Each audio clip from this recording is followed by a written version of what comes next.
What's going on, guys? Welcome back to episode 2 of Road to Ibiza, my brand new YouTube series documenting my cut to get absolutely fucking shredded for Ibiza this summer. If you're on a cut, you want to look great this summer, this is the right series for you. In this episode, I'll talk a lot about my diet, what I'm doing with my diet to get in shape, training, cardio, all that good stuff. So if you want to be in the best shape possible for summer, stick around. Alright, so I've just done my food shop for the week. Let me show you what I'm eating on a day-to-day basis. So I like to keep it very clean, very simple, minimal carbs, maximum protein, maximum nutrients. Let me start off with cooking. So I cook with olive oil and grass-fed butter. Stay away from seed oils, all that shit. It's gonna fuck up your testosterone. Cheese, feta, parmesan. These are nice little things to add some calories and add some texture to any meal and actually make it interesting. Moving on, obviously water, coconut water for my protein shakes. Ski yogurt, this high protein, dates, eggs, standard. I like to buy organic ones. You can just buy normal ones. Blueberries, mango, papaya. I literally just barely even have papaya. I literally just bought it for the video, not gonna lie. Rocket, this goes well with a nice salad. This is my favorite kind of green. Actually, I forgot to buy asparagus and broccoli as well, so pretend they're there somewhere. And then bananas, I probably have about 2-3 bananas a day. One before my workout, one in the middle of the day, and then one in my yogurt bowl in the evening. And I also have some mixed nuts and some honey with that as well. Honey is great pre-workout, by the way. If you don't eat a full meal before you work out, if you work out in the morning, have some honey, great source of natural sugar. Moving on to my protein sources, salmon, minced beef, 5% fat, chicken breast, and steak. If I was bulking, this would be very different. I'd have chicken thigh and I would have higher fat minced beef. And I'd probably opt for a ribeye steak instead of a sirloin. And then carbohydrates, very simple. Sweet potato is my favorite. And I also have some granola in my yogurt bowl in the evening as well. But as I said, especially now I'm cutting, I like to keep my diet very simple. If you go watch some of my past videos that I made over the winter, my bulking shop was very, very different. Higher protein things, a lot of peanut butter, a lot of sourdough bread, a lot more carbs, white potatoes, rice, etc, etc. But now I'm cutting, I like to keep it very simple, more fruit, leaner protein sources, just higher protein stuff which is good for you. When you're doing a shop, 90% of the time you know if something's good for you or not, but people still choose to pick up shit when they go to shops, and that's the reason why they're out of shape, right? It all starts with what you buy from the shops. It's your choice whether you want to go to McDonald's or buy a steak on the way home. It's really not that much difference in price. I'd argue that healthier foods is actually cheaper than going out and getting a triple cheeseburger from McDonald's. So when it comes to dieting, it all stems from your choices and the decisions that you make. And if you want to see how I can help you out with this specifically for your goals, I have a few slots left for my coaching which I launched last week. If you want me to personally help you one-on-one get into your goals before you go on holiday this summer, whether you're going to Ibiza like me, Zante, Magaluf, wherever you're going, and you want my help to reach your goals, get absolutely shredded, pack on some muscle quickly,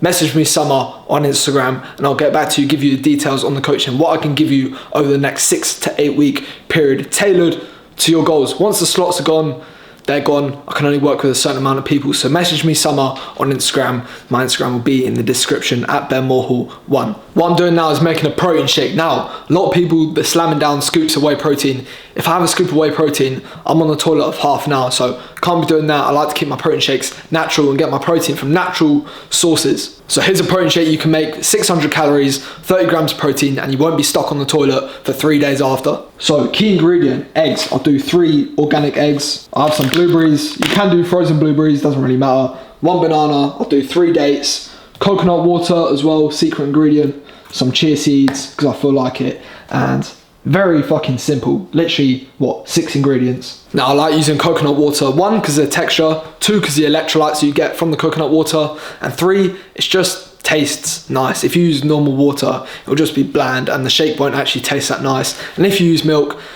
if I drink milk, I'm going to be stuck to the toilet as well. And it's not very good for your skin. I try to stay away from dairy as much as I can.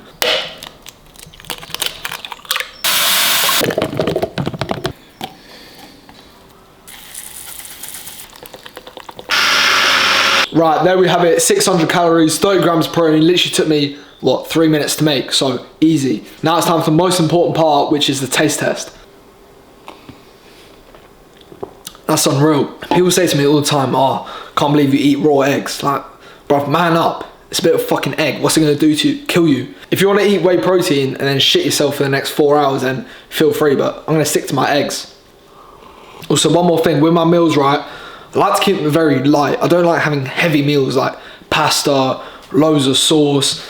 Then I'm just like a dead fish for the next 2 hours. I can't do any work, I can't think straight, my mind's not sharp. So with my meals, keep it very high protein, low carb, as I said when I took you through my shop. At the moment, I'm eating about 2,600-700 calories every day, doing half an hour on the Stairmaster or treadmill, and I'm also doing an hour of weights 5 days a week. So my training is very simple. I'm going to show you that later on in this video, but the most important thing is the diet. That's why I put this at the start of the video, because when it comes to cutting, losing fat, building muscle, diet's 80% of it. You can train all you want. If you're not eating right, then do whatever the fuck you want in the gym, but you're not going to get results. But yeah, I'm going to drink this and I'll catch you in a sec.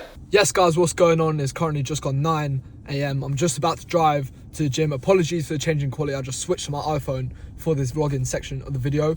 I am going to buy a new camera. Well, I was going to buy a new camera, but they're out of stock and it's going to take like fucking 2 months to get delivered. So I'm just going to wait until they sorted their shit out and then I'll get a new camera. And I won't have to use my phone for vlogging, because when I'm going to the gym now, I don't want to take my massive 1 kilogram camera, because it just gets long, if I'm being honest. I'm committed to the vlogging, but I don't want to break my shoulder in the process. But yeah, today is shoulders and tricep day. Monday I did legs. Yesterday, Tuesday, I did chest and biceps. Today, Wednesday, I'm doing shoulders and triceps, which is actually one of the most important days of the week. Shoulders is my priority at the moment, and triceps are the biggest. They're going to make the biggest difference to how your arms actually look.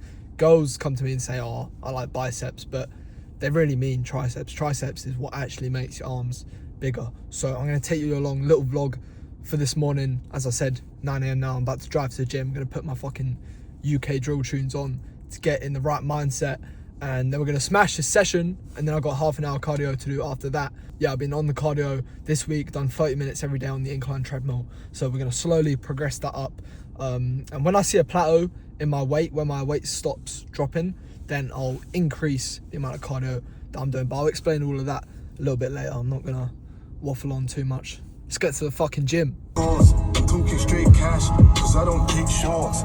20 your scores, and that's for the door. Baddie in Dior, I got her on a force. Top relax, you owe me, until it locked jaw. This weather is fucking pony. Yesterday it was sunny. Now today, it's been fucking raining. Check the outfit as well, all matching. Even the headphones match. That's how I'm coming. Ralph Gile, Under Armour set. Grey on clouds, standard.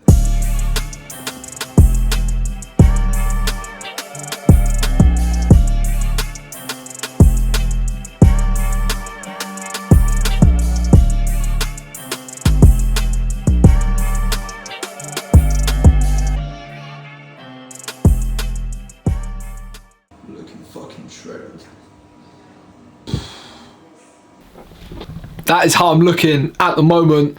2 or 3 weeks into my cut now, pretty much 3 weeks into my cut. I'm looking fucking lean. My abs are finally starting to pop. I didn't actually do cardio today because I was looking in the mirror and I'm already dropping a lot of weight. So what I don't want to do, the last thing that I want to do is put myself in too much of a deep deficit. This is a big mistake a lot of people make. They'll put themselves in too much of a deficit and they'll start shredding off muscle as well as fat. Yeah, you'll lose a little bit of fat, but your body is going to start burning muscle instead of fat if you're in too much of a deficit. So I like to keep it in that 200 to 400 calorie deficit sweet spot. The way you calculate your maintenance, eat say 3,000 calories for a week, see how your body reacts, see if your weight goes up or down, and then you can adjust that. And that's how I calculate my maintenance. There's no fucking online calorie calculator bullshit which you can type in and see how many calories you should be eating. It's really just a lot of trial and error. After 4, 5, 6 years of me being in the gym now, I've only kind of started to figure out really how my body works. Keeping in that nice 200 to 400 calorie deficit, and then as you go on with the cut and you start to see your weight dropping less, then that's when you take off more calories. That's when you add more cardio. If you're seeing fat shred off and this number on the scale is dropping, there's no point adding extra than you need to, putting your body under more stress for no reason, and it's going to come out worse in the long run, right? It's a marathon of sprints, not just a sprint. So when you look at a cut, you want to structure it out 8, 10, 12 weeks. I'm going to say it again, give myself a little plug. If you want me to sort that out for you, if you want to do your cut with me, then you can message me somewhere on Instagram. But not everyone needs a coach, you know. A lot of people, they know what they should be doing. They just need that spark inside of them, that motivation, that discipline to actually stay on track. The only people I recommend coaching to is if they need accountability, they need someone to push them, if they just want everything done for them, nice and simple. But obviously it comes at a cost. So I'm going to leave it here for this video. I'm actually uploading this video that you're watching right now. It's currently 3:20 on Wednesday, and this video is going live at 7. So got a bit of editing to do and get this video up for you lot. Let me know also, message me on Instagram, give me a comment. What do you think of the series? What do you want me to include more of in these videos? And I'll say it again, if you're not subscribed, what the fuck are you doing? What the fuck are you doing? Need to turn a bit more professional. If you're not subscribed already, make sure you hit that right now. Chasing down 1,000 subs, currently on like 560. So I'm chasing down that 1,000 subs. My main goal is obviously 50,000 subscribers. But every little helps, you know. Like the vid, drop a comment, all that good YouTube stuff. And I'll catch you in the next one for episode 3.